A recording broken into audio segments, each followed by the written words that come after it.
Bapak dan Ibu, terima kasih sudah hadir di dalam ruangan ini.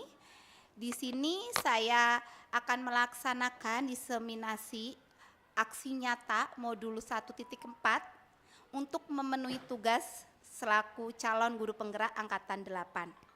Nah, Bapak dan Ibu, sebelum kita mulai, saya mohon Pak Tantan untuk memimpin doa supaya kegiatan pada siang hari ini berjalan dengan lancar. Silakan Pak Tantan untuk pimpin doa. Ya, Ibu dan Bapak, sebelum kita mulai kegiatan pada siang hari ini, alangkah baiknya kita berdoa terlebih dahulu menurut keyakinan kita masing-masing. Untuk yang muslim, mari kita awali dengan membaca Al-Fatihah. Untuk yang lainnya, mangga dipersilahkan. Berdoa dimulai.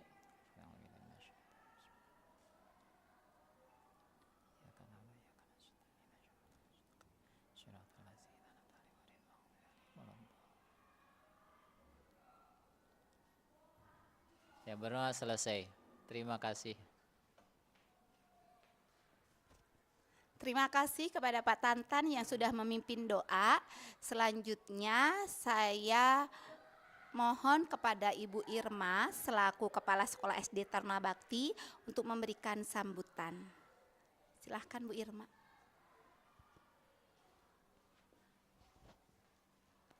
Baik, terima kasih Bu Eva. Selamat siang Ibu dan Bapak. Ya, terima kasih atas kehadiran Bapak Ibu pada kesempatan siang hari ini. Pada siang hari ini rekan kita Ibu Eva akan memaparkan materi berkaitan dengan budaya positif. Bu Eva ini sedang mengikuti pelatihan calon guru penggerak. Mudah-mudahan apa yang dilakukan Ibu Eva bisa menjadikan motivasi bagi kita semua untuk mengikuti apa yang dilakukan Bu Eva. Kemudian materi yang disampaikan juga saya rasa ini sangat bermanfaat bagi profesi kita, bagi keseharian kita bersama siswa di sekolah. Jadi selamat mengikuti kegiatan ini, dan kepada Ibu Eva terima kasih sudah berbagi, melakukan pengimbasan kepada kami semua berkaitan dengan materi-materi yang diberikan dalam program calon guru penggerak. Seperti itu, selamat mengikuti kegiatan hari ini. Semoga ini menjadi komunitas belajar kita, di mana setiap guru-guru saya yakin mempunyai praktek baik yang sudah dilaksanakan di sekolah. Saat ini Ibu Eva akan berbagi praktek baik, berbagi ilmu yang sudah didapat, dan mungkin ke depan di kelompok komunitas belajar kita juga bisa bergiliran untuk berbagi praktek baik. Demikian yang saya sampaikan. Terima kasih atas dukungan Bapak dan Ibu untuk program calon guru penggerak ini. Assalamualaikum warahmatullahi wabarakatuh. Terima kasih Bu Irma sambutannya selaku Kepala Sekolah SD Taruna Bakti.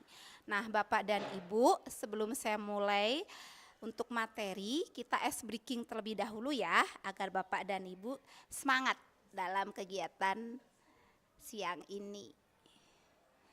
Bapak Ibu, ini karena kita sudah seharian dari pagi sampai siang kita mengajar. Nah, untuk menyeimbangkan otak kiri dan otak kanan, kita akan senam otak. Sebentar ya. Bapak Ibu bisa ikutin gerakannya ya. Ikutin. Yang pertama, konsentrasi. Nah, semangat semuanya ya. Lalu berikutnya, yang kedua, jempol dan kelingking bergantian. Ayo sambil ikuti irama. Oke. Berikutnya yang ketiga. Semangat. Ayo Bu Fadia.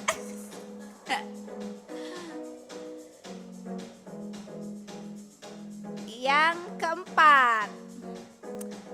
Yang keempat, tinggal disatukan jari-jari kita.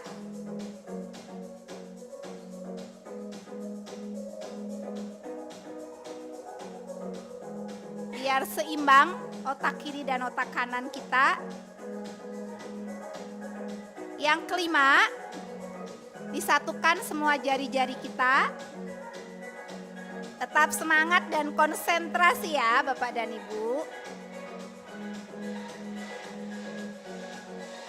Oke. Yang keenam, secara bergantian. Oke. Satu lagi yang terakhir. Ini seperti kita naik sepeda ya. Jari-jari kita nih seperti layaknya orang naik sepeda. Pergantian sampai semua jari kita gerakkan. Biar hari ini seimbang ya otak kiri dan otak kanan kita. Oke. Sudah semangat Bapak dan Ibu? Oke. Saya izin share screen terlebih dahulu.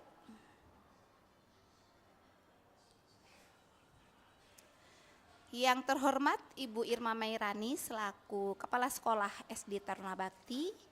Yang terhormat Bapak dan Ibu Guru SD Taruna Bakti. Di sini saya Yeti Evana, calon guru penggerak Angkatan 8 yang akan melakukan diseminasi aksi nyata modul 1.4 tentang budaya positif. Di sini saya akan memperkenalkan fasilitator saya bernama Ibu Elis Dina Fatimah, pengajar praktik saya Bapak Dodi Hindarsyah, dan saya sendiri Yeti Evana dari SD Taruna Bakti CGP Angkatan 8 Kota Bandung. Di dalam modul 1.4 tentang budaya positif, sebelum saya masuk ke materi inti, setuju atau tidak kesepakatan kita pada siang hari ini? Yang pertama, aktif dalam berdiskusi. Setuju tidak Bapak dan Ibu? Ya. Setuju, oke. Yang kedua, kita belajar menghargai waktu. Jadi Bapak Ibu nanti apabila menyampaikan pendapat atau bertanya, to the point. Setuju tidak? Setuju. Kesepakatan yang ketiga yaitu angkat tangan jika ingin bertanya atau mengemukakan pendapat. Setuju Bapak dan Ibu? Setuju. Ini kesepakatan kita bersama, apakah ada yang mau ditambahkan atau tidak? Sudah cukup? Sudah cukup ya? Baik. Di dalam budaya positif ini, modul 1.4 yang saya pelajari pada pendidikan guru penggerak di LMS, ini konsep intinya ada 8, yaitu yang pertama perubahan paradigma belajar, ada disiplin positif, ada nilai-nilai kebajikan, ada kebutuhan dasar manusia, ada motivasi perilaku manusia, ada posisi kontrol guru, ada keyakinan kelas, dan yang terakhir yaitu segitiga restitusi. Ini 8 komponen ini semua ada di LMS Pendidikan Guru Penggerak modul 1.4. Nah, yang pertama yaitu pembelajaran dengan paradigma baru. Pembelajaran paradigma baru atau kurikulum merdeka merupakan pembelajaran yang berorientasi pada penguatan kompetensi dan pengembangan karakter yang sesuai dengan dimensi profil pelajar Pancasila. Jadi kita tahu bahwa di dalam kurikulum merdeka lebih menekankan untuk pengembangan karakter peserta didik dan juga menggali kompetensi apa yang ada pada peserta didik kita. Nah, untuk pengembangan karakter ini kita mengacu pada profil pelajar Pancasila. Kira-kira ada 6 dimensi apa saja yang ada pada profil pelajar Pancasila? Siapa yang mau coba jawab 6 dimensi dalam profil pelajar Pancasila? Ada yang ingat? Tentunya ingat semua dong. Ingat. Ada yang mencoba mau menjawab apa saja Bu Ira? Dimensinya adalah yang pertama beriman, bertakwa kepada Tuhan Yang Maha Esa dan berakhlak mulia. Kemudian kebinekaan global, bergotong royong, kreatif, bernalar kritis, dan juga mandiri. Iya, betul. Terima kasih Bu Ira. Nah, kita sebagai seorang pendidik, pengembangan karakter yang akan kita bawa ke anak didik itu harus menguasai 6 dimensi profil pelajar Pancasila yang tadi sudah dijelaskan oleh Bu Ira. Selanjutnya, kita masuk dalam teori kontrol menurut Dr. William Glasser. Menurut Dr. William Glasser ini ada 4 miskonsepsi tentang makna teori kontrol. Yang pertama, ilusi guru mengontrol murid. Yang kedua, ilusi bahwa semua penguatan positif efektif dan bermanfaat. Di sini penguatan positif itu artinya bujukan. Jadi kalau guru sedang membujuk muridnya, membujuk peserta didik itu dikatakan bermanfaat. Ini miskonsepsi yang kedua. Yang ketiga, miskonsepsi ketiga yaitu ilusi bahwa kritik dan membuat orang merasa bersalah dapat menguatkan karakter. Jadi kalau kita sudah mengkritik murid kita, terus murid kita di posisi bersalah, itu akan menguatkan karakter. Nah, ini miskonsepsi menurut teori kontrol Dr. William Glasser. Dan yang keempat, miskonsepsi keempat yaitu ilusi bahwa orang dewasa memiliki hak untuk memaksa. Nah, di sini selanjutnya ada contoh stimulus respon dan teori kontrol. Misalnya, dalam stimulus respon itu realitas kebutuhan kita sama. Tapi dalam teori kontrol, realitas atau kebutuhan kita tuh berbeda. Di sini ada banyak contohnya. Misalnya stimulus responnya semua orang melihat hal yang sama. Berdasarkan teori kontrol, setiap orang memiliki gambaran yang berbeda. Dan selanjutnya, kita masuk ke dalam disiplin positif. Ada 2 kata di sini, disiplin dan positif. Bapak Ibu tentunya pernah mendengar kata disiplin. Kira-kira apa yang ada di benak Bapak Ibu ketika mendengar kata disiplin? Ada yang mencoba untuk menjawab? Pernah dengar ya Bapak dan Ibu kata disiplin? Pernah. Ada yang mau mencoba? Apa sih itu disiplin?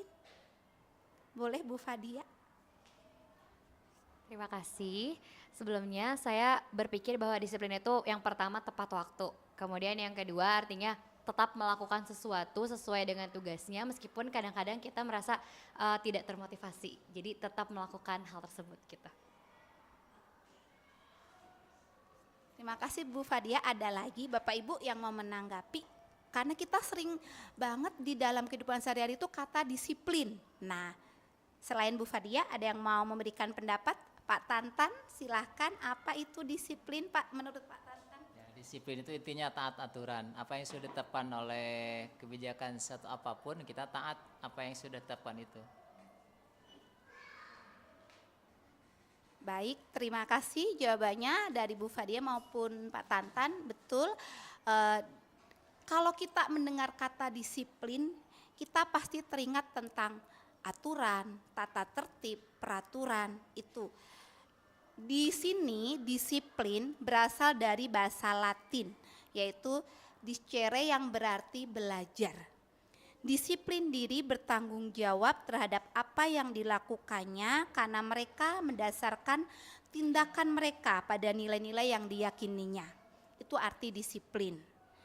Ketika disiplin dan kata positif dijadikan satu, maka disiplin positif diartikan suatu pendekatan untuk menerapkan disiplin dari dalam diri anak tanpa hukuman dan hadiah. Disiplin positif perlu diterapkan baik dalam lingkungan keluarga maupun lingkungan sekolah. Dengan menerapkan disiplin positif ini diharapkan tidak terjadi kekerasan. Jadi tindak kekerasan dihindari. Boleh Bapak Ibu bisa diceritakan di sekolah kita di SD Taruna Bakti apakah sudah menerapkan disiplin positif Kalau sudah, apa contohnya atau pembiasaan positif apa? Kira-kira siapa yang mau menjawab? Bu Tina?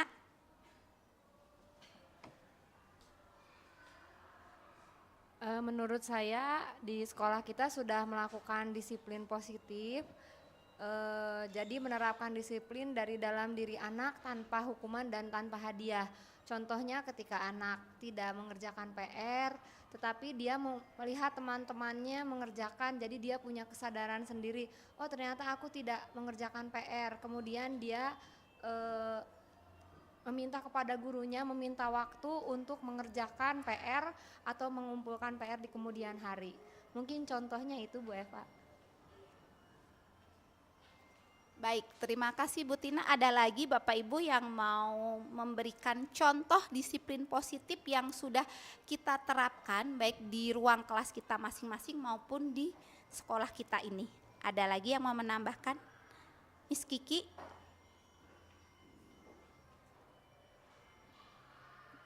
Penerapan disiplin positif di sekolah mungkin juga sama seperti contohnya seperti tadi ya, seperti Ibu Tina.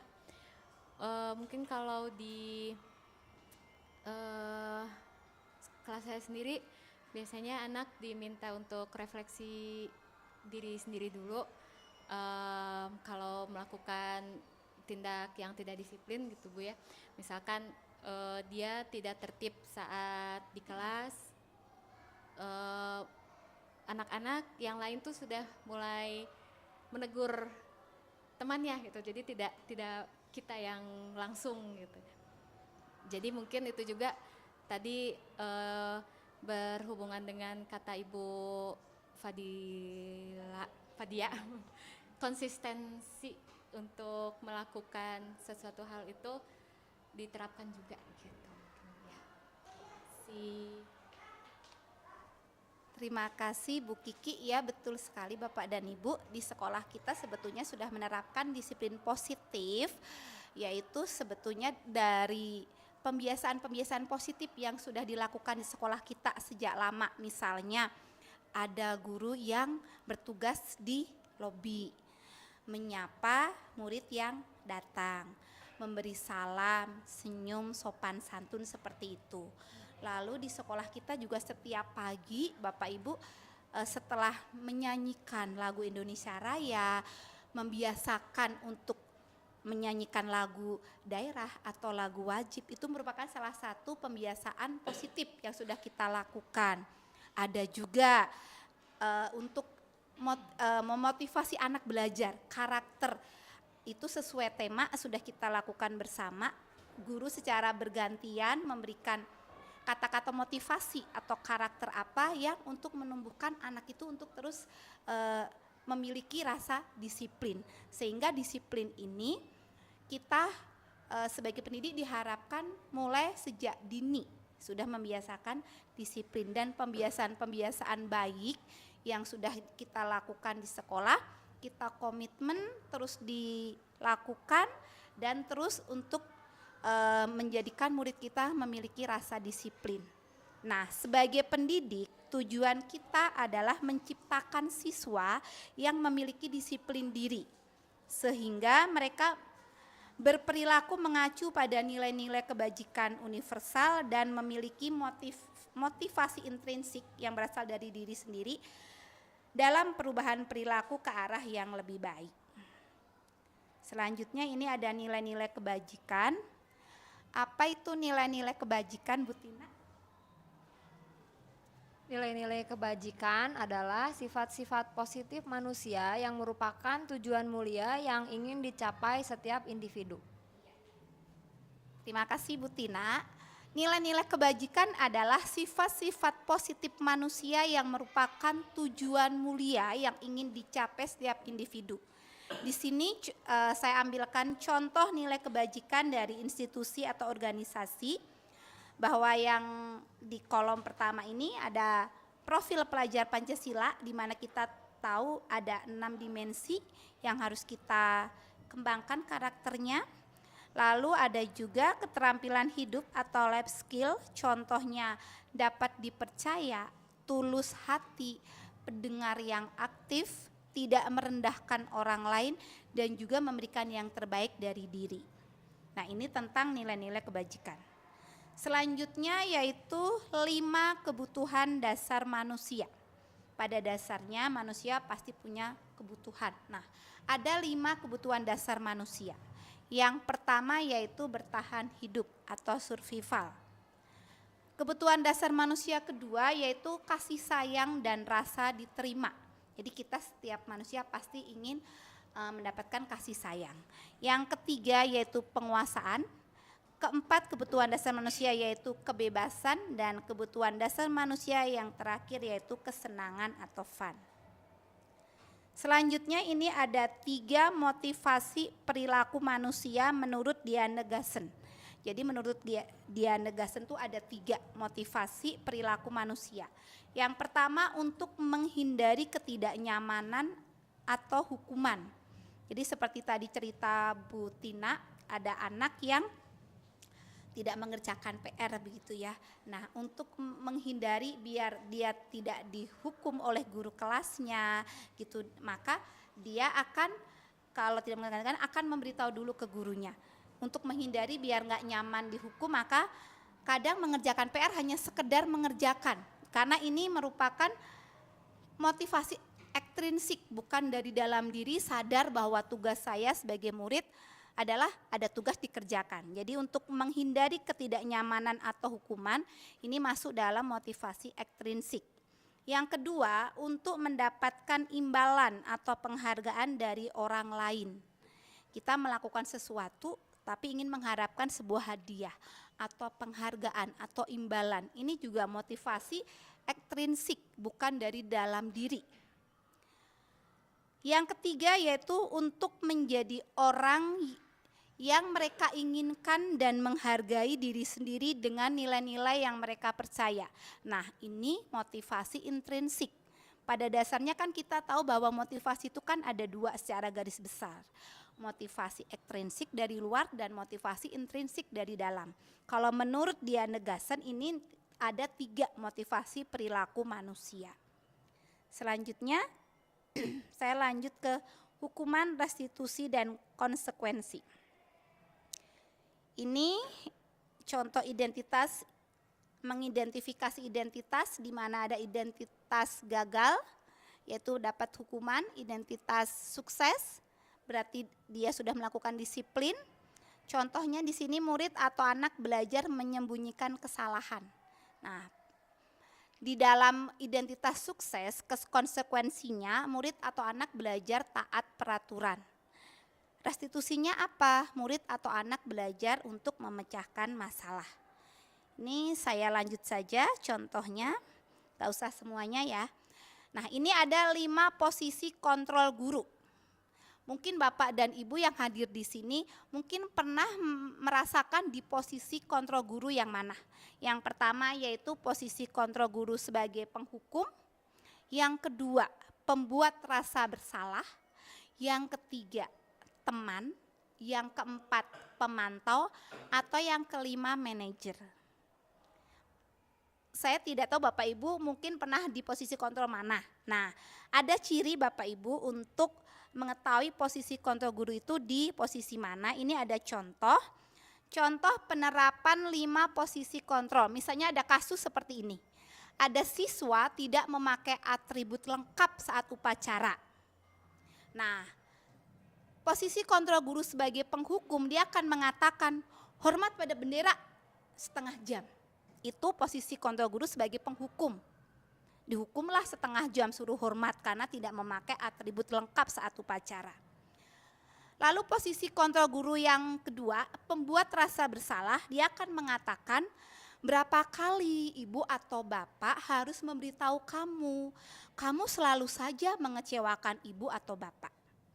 Ini posisi kontrol guru sebagai pembuat rasa bersalah.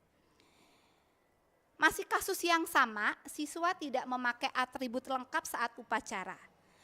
Ketika kita posisi kontrolnya sebagai teman, kita akan mengatakan, ayo dong ikuti aturan sekolah. Tolong bantu ibu atau bapak sekali ini ya. Ya sudah, tidak apa-apa. Lain kali jangan berbuat seperti ini lagi ya. Itu dikatakan sebagai posisi kontrol kita sebagai seorang teman. Lalu si pemantau, posisi kontrol guru sebagai pemantau, dia akan mengatakan, kamu sudah melanggar peraturan sekolah, kamu tahu konsekuensinya. Setelah upacara, kamu beri atribut ke koperasi dan jangan diulangi lagi. Ini ketika posisi kontrol guru sebagai pemantau. Tadi ada berapa Bapak dan Ibu posisi kontrol guru ada berapa? 5, pinter. Berarti kurang berapa? Satu lagi yaitu posisi kontrol guru sebagai manajer. Kasusnya sama, siswa tidak memakai atribut lengkap saat upacara. Ketika posisi kontrol kita sebagai seorang manajer, dia akan mengatakan, apakah kamu tahu kesalahanmu? Kira-kira bagaimana kamu memperbaiki kesalahanmu? Nah, itu yang dikatakan si manajer. Jadi saya ulangi, posisi kontrol guru ada berapa Bapak Ibu? 5. 1 apa? Penghukum. 2, pembuat orang bersalah. 3, teman. 4 apa Bapak dan Ibu? Apa? Pemantau. Terakhir? Manajer. Sekarang coba Bapak Ibu. Posisi kontrol apakah aku ketika saya mengatakan, saya kecewa sekali dengan kamu. Kira-kira posisi kontrol di mana tadi? Yang kelima tadi. Setuju semua pembuat rasa bersalah? Setuju. Kita lihat jawabannya, betul atau tidak? Yeay, betul. Yeay. Berarti Bapak dan Ibu semua masih konsentrasi ya. Yang kedua, posisi kontrol apakah aku ketika mengatakan kamu tidak pernah melakukannya. Kamu tidak pernah melakukannya. Itu posisi kontrol apa Bapak dan Ibu? Tadi ada 5. Posisi kontrol guru. Kamu tidak pernah melakukannya. Itu kira-kira posisi kontrol apa ya? Apa? Boleh berdiskusi? Apa? Ada yang bersuara keras? Apa? Apa Bu Tina? Memantau mungkin. Bu Fadia? Memantau. Bu Ira? Yang pertama, Yang pertama tuh apa ya? Penghukum. Miss Kiki? penghukum. Penghukum? Rasa bersalah juga bisa. Rasa bersalah, saya penasaran di sini belum posisi kontrol apa kalau mengatakan kamu tidak pernah melakukannya. Pembuat rasa bersalah. Buat rasa bersalah. Nah, Pak Tantan. Pembuat rasa bersalah.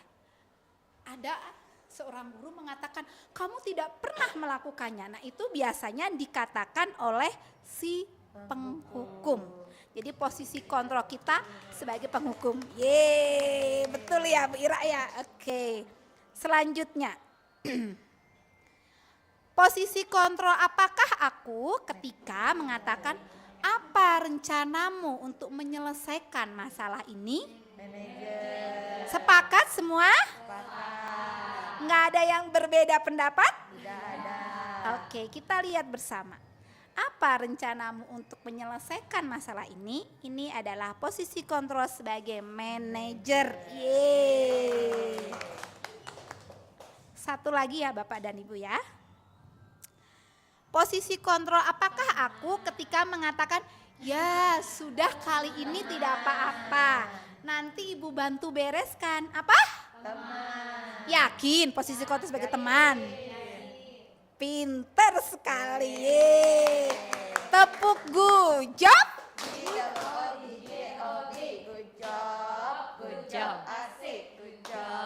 Good job, asik. Oke, kita lanjutkan ke topik berikutnya ya Bapak dan Ibu ya.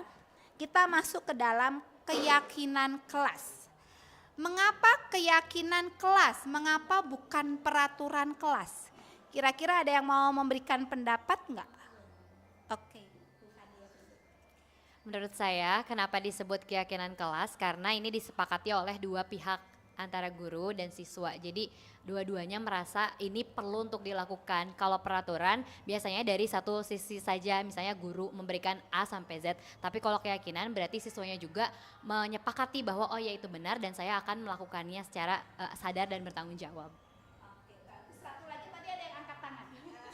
Silahkan Bu Dila. Ya kurang lebih sama dengan Bu Fadia, karena kalau keyakinan kelas tuh semuanya yakin kalau itu tuh benar dan harus dilaksanakan gitu. Misalnya tidak ribut saat belajar, oh semuanya yakin itu teh benar nggak boleh ribut, jadi yakin kelasnya. Kalau peraturan kadang kan suka ada yang terpaksa gitu, misalnya nggak boleh ribut tapi aku pengen ribut gitu. Kalau itu peraturan jadi harus dipatuhinya dengan ada rasa tidak yakin gitu, tidak percaya dengan hal tersebut. Bukan tidak percaya, maksudnya nggak yakin gitu dalam dirinya. Itulah Bu kurang lebih. Terima kasih. Baik, terima kasih. Betul sekali jawaban dari Bu Fadia dan Bu Dila ya. Jadi mengapa keyakinan kelas, mengapa bukan peraturan kelas? Karena kalau peraturan kelas jelas yang membuat salah satu misalnya guru. Anak tinggal menjalankan saja. Anak tidak diajak untuk terlibat. Tetapi ketika kita membuat keyakinan kelas, anak diajak untuk terlibat. Anak diajak untuk berdiskusi. Kira-kira keyakinan kelas apa nih yang akan diterapkan di ruang kelas kita masing-masing. Dan di sini dalam pembentukan keyakinan kelas itu menggunakan kalimat-kalimat yang positif. Misalnya kalau ada kalimat seperti ini. Tidak membuang sampah sembarangan. Kata tidak, ini kan kalimat negatif ya. Jadi dalam membuat keyakinan kelas kalimatnya diubah menjadi kalimat positif. Misalnya menjaga kebersihan kelas. Seperti itu. Atau misalnya dilarang berisik di kelas atau dilarang mengejek teman di kelas. Ada kata dilarang di situ. Itu kalimat negatif. Kita ubah menjadi kalimat positif. Kira-kira bagaimana Bapak dan Ibu? Menghargai, Coba. Yesi. saling menghargai, saling menghargai. Betul, saling menghargai atau berbuat baik pada teman. Jadi ketika kita membuat keyakinan kelas, gunakanlah kalimat-kalimat positif. Ya, itu dalam membuat keyakinan kelas. Lalu ini yang terakhir, ada segitiga restitusi. Pernah dengar Bapak dan Ibu segitiga restitusi? Belum ya? Segitiga restitusi adalah proses menciptakan kondisi bagi peserta didik untuk memperbaiki kesalahan mereka sehingga mereka bisa kembali pada kelompok mereka dengan karakter yang lebih kuat.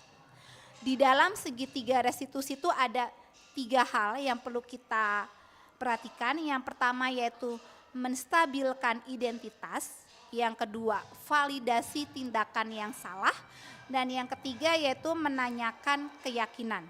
Ini ada video tentang segitiga restitusi supaya Bapak dan Ibu semakin paham apa sih itu segitiga restitusi.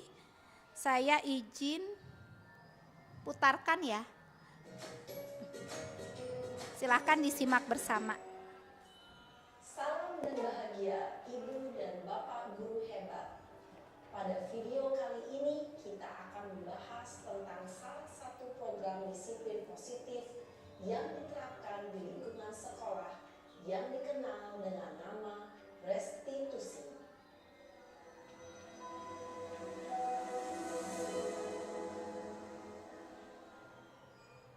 Restitusi dikembangkan oleh pakar pendidikan Diane Glosson, berlandaskan pada teori kontrol Dr. William Glaser. Segitiga restitusi adalah suatu proses dialog yang dijalankan oleh guru atau orang tua agar dapat menghasilkan murid yang mandiri dan bertanggung jawab. Pada saat guru di posisi manajer, aspek yang dikembangkan pada murid adalah motivasi intrinsik, sehingga penanaman nilai-nilai kebajikan dapat tumbuh dan berkembang menjadi suatu kebiasaan positif yang akhirnya membentuk karakter murid. Proses dialog ini terdiri dari 3 langkah yang digambarkan pada ketiga sisi pada segitiga restitusi. Sisi pertama adalah menstabilkan identitas. Sisi yang kedua adalah validasi tindakan yang salah. Dan sisi yang ketiga adalah menanyakan keyakinan. Ibu dan Bapak guru, berikut ini akan ditunjukkan bagaimana seorang guru berada dalam posisi manajer menggunakan penerapan segitiga restitusi.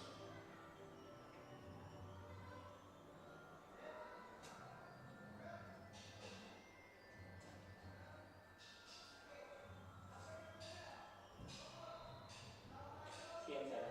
Siap, Pak. Sudah lama nggak ketemu Sarah? Kenapa hari ini ada di sini? Kesel, Pak. Kesel banget. Masa aku dikatain tukang fitnah, Pak? Ya aku marah lah. Aku balik ngatain Eka di depan kelas. Kesel banget. Oh begitu. Ya pasti kamu marah dan kesal. Bapak juga akan marah apabila ada yang menuduh Bapak seperti itu. Kemudian pada saat itu kamu mau melakukan apa? Ya saya langsung ngatain Eka lah, Pak. Kesel banget. Saya bentak-bentak dia depan teman-teman lain. Oh begitu. Pasti kamu melakukan seperti itu karena suatu alasan tertentu kan? Iyalah, masa saya diam saja, Pak? Ya saya bela diri lah. Masa saya dituduh tukang fitnah? Ya wajar lah. Mempertahankan harga diri itu sesuatu yang penting buat kamu. Untung kamu tidak bertindak lebih gegabah lagi. Hanya membentak-bentak. Iya, Pak. Untung saya masih bersabar dan hanya membentak saja. Sudah gemes padahal. Saya pasti bela diri lah. Ya pasti ya. Tapi kamu memilih untuk tetap bertahan dan bersabar. Kamu memilih untuk tidak berbuat lebih parah lagi, bukan? Iya. Nah, sekarang coba kita lihat lagi tindakan kamu yang bentak-bentak Eka di kelas. Tindakan kamu itu kira-kira sesuai dengan keyakinan kelas atau lucu kamu tidak? Enggak lah, Pak. Capek, Pak, jadi pemarah. Jadi keyakinan atau prinsip mana yang kurang sesuai dengan keinginan kamu? Ya, saya sebenarnya sangat menghargai orang lain. Mungkin saat itu saya menjadi emosi. Jadi tidak menemukan surat itu. Kamu meyakini tidak? Menghargai orang lain itu penting buat kamu. Yakinlah, Pak. Iya, setuju. Kita harus saling menghargai. Namun, ada juga keyakinan yang kita sepakati yang perlu kita jalankan apabila kita sedang marah, bukan? Ya, saya bisa lebih proaktif. Mulai dengan diri sendiri. Saya bisa jadi lebih bersabar, mengambil waktu jeda untuk berpikir mau apa selanjutnya. Kira-kira kamu bersedia memperbaiki masalah ini tidak? Bersedia, Pak. Kalau kamu memperbaiki masalah ini, kamu akan menjadi orang seperti apa? Saya akan menjadi orang yang bertanggung jawab kali ya, Pak. Dan senantiasa proaktif. Iya, menurut kamu bagaimana rasanya menjadi orang seperti itu? Ya nyaman lah. Bangga bisa bersabar dan menahan diri. Baiklah kalau begitu. Yuk kita pikirkan bagaimana memperbaiki masalah ini.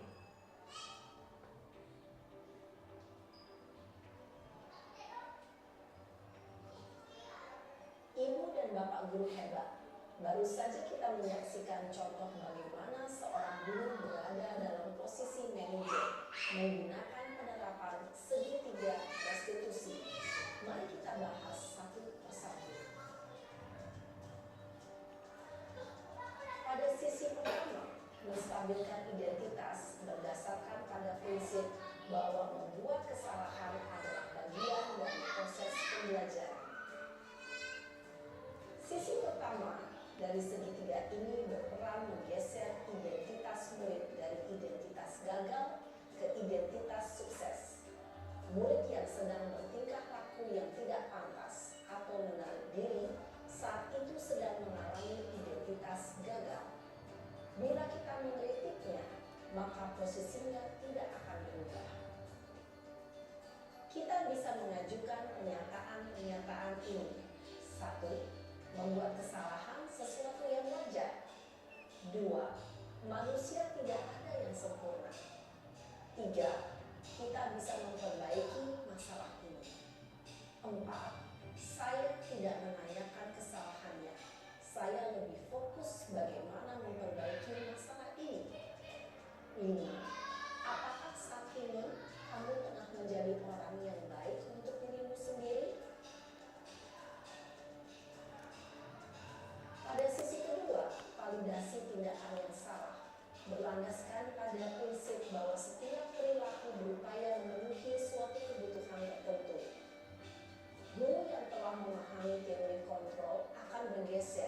Dari pemikiran stimulus respon menjadi proaktif dan mencoba untuk mengenali tujuan dari perilaku murid, mengenali dan mengakui kebutuhan murid dapat memperbaiki hubungan dengan murid tersebut. Pernyataan atau pertanyaan bisa disampaikan dengan nada suara tidak menghakimi atau memojokkan, sehingga dapat mengembalikan murid pada posisi positif. 1. Kamu bisa saja bertindak lebih gegabah lagi dari ini. 2. Kamu bukan melakukannya tanpa suatu alasan tertentu. 3. Kamu melakukannya karena mempertahankan sesuatu yang penting bagimu. 4. Mungkin kamu bisa mempelajari suatu perilaku baru yang lebih efektif. Bersediakah kamu mempelajarinya? Selanjutnya, kita akan simak sisi terakhir, yaitu menanyakan keyakinan. Teori kontrol menyatakan bahwa pada dasarnya kita termotivasi secara intrinsik. Pada saat perilaku yang salah telah divalidasi dan identitas sukses telah stabil, maka murid telah siap mengaitkan keyakinan-keyakinannya dengan tindakannya yang salah dan pemikirannya telah bergeser ingin menjadi orang yang dituju. Pertanyaan-pertanyaan ini dapat mengaitkan keyakinan-keyakinan yang dianut murid. 1. Sebagai keluarga atau kelas, apa yang kita yakini? 2. Nilai-nilai apa yang telah kita sepakati? 3. Seperti apa gambaran sebuah kelas yang ideal bagi kamu? 4. Kamu ingin menjadi orang seperti apa?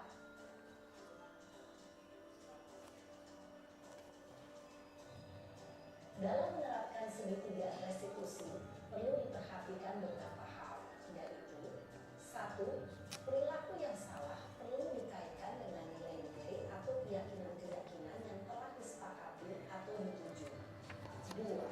Kesediaan orang yang melakukan kesalahan untuk memperbaiki masalah. 3. Pemecahan masalah sebisa mungkin relevan atau memiliki hubungan dengan masalah yang ada. 4. Usaha. Perlu adanya suatu usaha perbaikan dari pihak yang berbuat kesalahan. 5. Waktu. Perlu didedikasikan waktu dari pihak yang berbuat kesalahan. Tanyakan kapan akan mulai diberlakukan usaha untuk memperbaiki masalah. Dengan memahami struktur penerapan segitiga restitusi, diharapkan guru dapat menerapkan posisinya sebagai manajer dengan mengajukan pertanyaan-pertanyaan bermakna yang dapat membuat murid menjadi lebih percaya diri, bertanggung jawab, dan mandiri. Nah, Ibu Bapak Guru, perlu tidaknya mengikuti ketiga tahapan dalam segitiga restitusi bergantung pada ringan beratnya suatu permasalahan.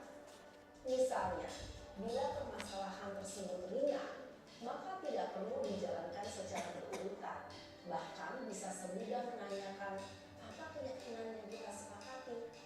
Dengan menjalankan segitiga restitusi, dengan mengajukan pertanyaan-pertanyaan bermakna, diharapkan murid menjadi lebih kuat secara pribadi, dapat membuka wawasan murid agar dapat menyelesaikan permasalahannya sendiri, semakin percaya diri, mandiri, dan merdeka.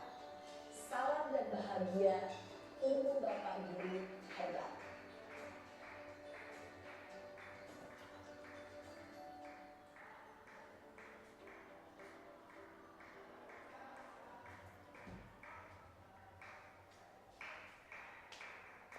Baik Bapak dan Ibu, itu tadi materi tentang segitiga restitusi.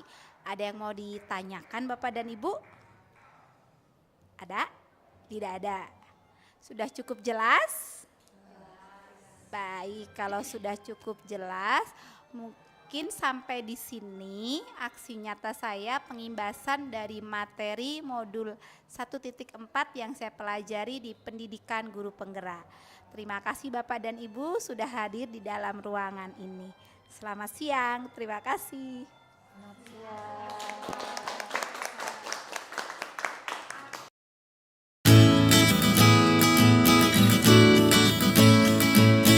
Baik, selamat siang semuanya. Jadi baru saja saya dan teman-teman tadi belajar salah satunya tentang keyakinan kelas, yaitu di mana anak-anak dan guru membuat seperti peraturan kelas tapi disepakati bersama. Nah, itu sendiri bisa diterapkan terutama di kelas 1, di kelas yang saya ajar bersama wali kelas, karena agar anak-anak itu sadar bahwa ada beberapa rules yang harus ditepati, yang mereka yakin kalau itu adalah sesuatu yang baik untuk diterapkan. Baik, terima kasih Bu Eva, semangat terus.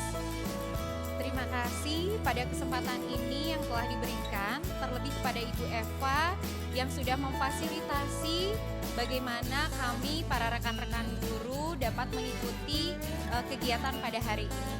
Banyak sekali manfaat yang dapat saya pribadi peroleh, yaitu tentang bagaimana peran guru menjadi manajer, karena tadi dikatakan bahwa ada 5 posisi kontrol guru, salah satunya adalah peran guru sebagai manajer. Bagaimana kita sebagai guru dapat mencari solusi bersama, dan diyakini juga bahwa peserta didik dapat secara sadar diri bagaimana dia tahu akan kesalahannya dan bagaimana cara mencari solusi bersama-sama untuk memecahkan permasalahan tersebut. Jadi sukses terus untuk Bu Eva, keren motivasinya. Semoga kami rekan-rekan guru yang lain dapat mencontoh dari Bu Eva. Sekian, terima kasih. Perkenalkan, nama saya Tantan Sultana, salah satu guru agama di SMP Bakti. Berdasarkan pemaparan apa yang disampaikan oleh Ibu Eva, materinya cukup menarik, cukup jelas, lugas dan tuntas. Dan saya mendapat ilmu baru, salah satunya tentang 5 dasar kebutuhan hidup manusia. Jadi kita tahu bahwa ternyata manusia itu minimal membutuhkan 5 hal. Dan untuk Bu Eva, sukses terus dan terima kasih atas berbagi ilmunya. Mudah-mudahan ini menjadi inspirasi untuk teman-teman guru yang lain supaya kita terus belajar dan belajar. Terima kasih. Halo, perkenalkan nama saya Fadiatus Salama. Saya merupakan asisten guru kelas 1B dan saya telah mengikuti pematerian dari Ibu Eva. Saya merasa bahwa pematerian ini sangat berguna terutama bagi saya sebagai seorang guru karena saya bisa menerapkan disiplin positif bagi anak-anak saya dan saya juga bisa mulai mengenal apa itu segitiga restitusi yang dapat saya terapkan dalam pembelajaran saya berikutnya. Terima kasih Ibu Eva, semangat! Selamat siang, nama saya Kiki, saya guru kelas 3. Terima kasih Bu Eva, hari ini sudah membagi ilmunya tentang disiplin positif pada kami. Dalam pertemuan ini saya banyak belajar tentang konsep inti budaya positif, lalu terakhir itu ada segitiga restitusi juga. Saya rasa itu akan sangat berguna sekali bagi saya untuk menyelesaikan temuan-temuan permasalahan yang ada di kelas. So thank you Bu Eva, udah share kegiatan hari ini, sudah share ilmunya. Terima kasih, semangat terus Bu Eva, semoga lancar CGP-nya. Halo, selamat siang. Sebelumnya perkenalkan nama saya Yesi. Saya ada asisten guru di kelas 1. Selama pembelajaran dari Bu Eva, saya mendapatkan ilmu baru tentang 5 posisi kontrol guru. Itu sangat bermanfaat sekali bagi saya. Kemudian di sekolah dan bagaimana saya menyelesaikan masalah bersama anak-anak. Contoh-contoh yang diberikan oleh Ibu Eva juga sangat relate dengan keadaan di sekolah. Jadi sangat membantu sekali. Terima kasih Bu Eva, sukses terus untuk CGP-nya. Cayo.